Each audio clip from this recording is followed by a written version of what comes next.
Hi and welcome to Lois and Morgana Davidson Art. Something a bit different for you today. Today I'm going to be sharing my first sketch for a challenge that I've set myself.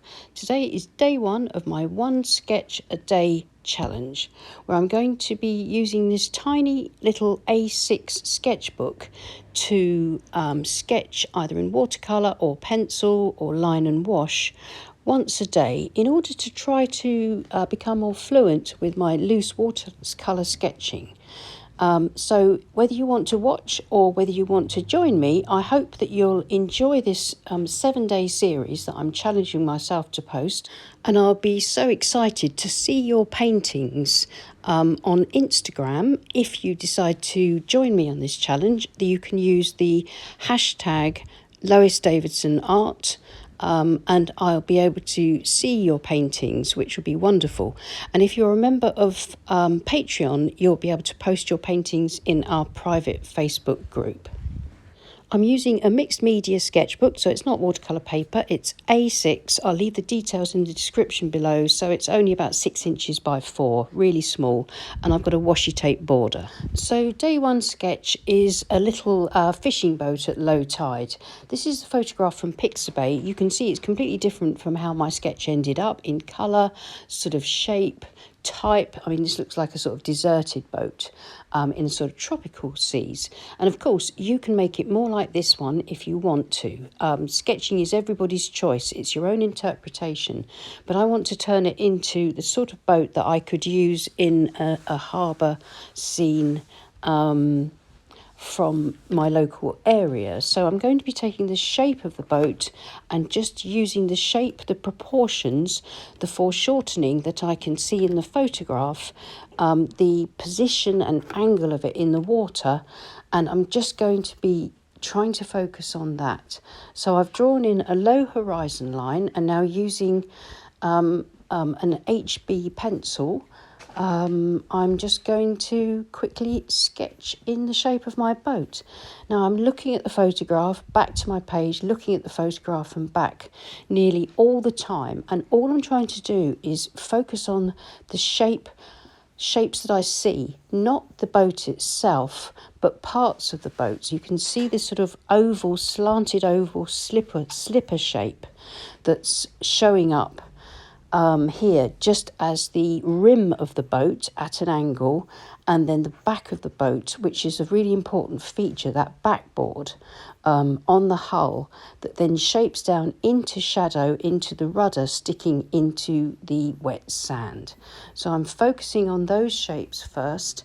I'm going to put in the horizon line, sort of a little thin strip of beach, and just a suggestion of a few trees, some something and nothing into the boat itself. So you can see that I'm really simplifying it. And then when it comes to the mast, I'm following the shape of the mast in the photograph, but making it slightly taller for my boat, which I want to look more like a bit of a yacht, I suppose. Just roughing in the rigging, really making sure that it's just basic lines and shapes. Not worrying if my lines are wobbly or slightly out of kilter. What's important for the mast is that it's at the right angle in relation to the angle of the boat itself. And then just a few curved lines for some ropes and buoys that are anchoring the boat at low tide. And so that's my finished pencil sketch. You can see it's really rough. I haven't been bogged down with detail.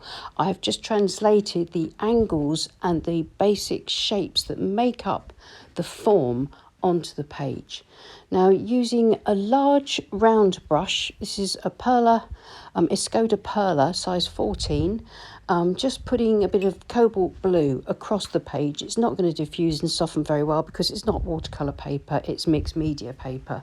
So I'm just dragging it across the sky area, filling out the sky, and then I'm going to put some of that colour for some low tide water into below the hull of the boat, leaving an unpainted strip between for the beach.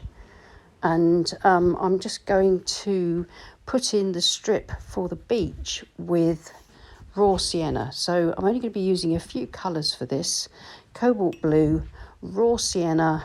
I'm going to use some sepia.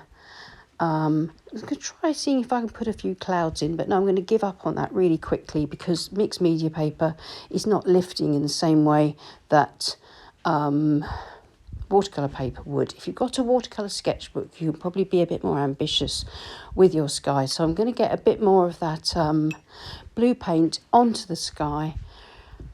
I'm not too bothered that it looks streaky. This will be fine for a small sketch. Smoothing it out just a little bit. I'm going to stop now because otherwise I'll overwork it. So in goes my raw sienna across around the back of the boat, because the boat itself is sticking above the horizon, so I don't want that full line of raw sienna. Just enough to suggest the distant beach.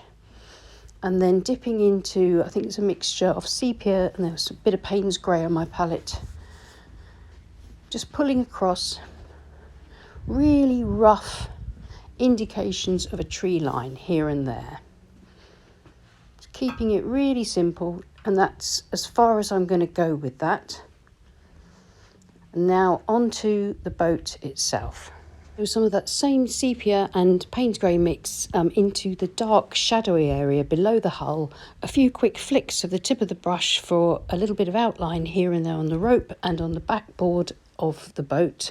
I'm going to grab my palette knife and quickly just pull through a few indications of some trunks and branches just to add a little bit of variety to my tree line, nothing too much. And I hope you notice I'm using a really large brush for this tiny painting. This keeps me loose. This brush has a good point. I can get in some detail, but I'm not bogged down with getting fussy. And please notice I'm not getting bogged down by the fact that my ropes are too thick, too wide. The line here for my mast is wobbly and a bit too thick in places. I'm not worried about that. I'm looking for the overall sense, the overall impression, the freshness and the movement. So I'm not worried about changing brushes to a finer brush or getting too bogged down with that. I may change to a rigger a little bit later for some detail, but for now I want to get in all the main elements. So now some beautiful vermilion for the hull. It's a lovely attractive colour, and as I'm going for simplicity and impact, then this colour will just give me the look that I need to finish off the painting. And I can go back to my dark colour and I can ensure that I get my hull working wet into the vermilion, but with thick paint so it doesn't diffuse too much. Just get that shadow incorporated beautifully across the hull, then get some shadows and reflections indicated by just quick little marks below the objects to reflect them in the water. Back to a few more details on the mast. You can see way too thick, too wobbly, but it doesn't matter because we're creating this impression. And it's strange how even if a sketch is fairly inaccurate, it still looks right within the context of a loose painting. And this is something that can be quite an eye-opener to a lot of people who struggle with getting loose. Great way to get loose is if you make sure things like your angles, your foreshortening and your shapes and your tonal values are right. And then even the sketchiest of details will still work because the viewer will understand what you're trying to portray and will sort of buy into the suggested illusion that you've created on the page. So removing the washi tape, I've torn the paper a little bit, but it doesn't matter. It gives me that lovely clean border. And here's my really simple sketch. I think it would be at home, the boat itself would be at home in any kind of estuary or harbour scene that I wanted to paint. I'm just adding a few highlights with a white gel pen on the top, just quickly going through some of the darker areas so that I get a little glint of white where the ropes are, maybe a bit on the water. Of course, this is optional. I just thought it would just finish the sketch off nicely. And in this case, with this little boat, it's a great reference. If ever I wanted to make up a harbour scene or a river scene or a low tide scene that needed a boat like this, I can refer to this. I've got my sketch there, all the information that I need to be able to use this sketch again in a full painting. So I hope that was helpful, and if you enjoyed this, then please come back about the same time tomorrow for day 2.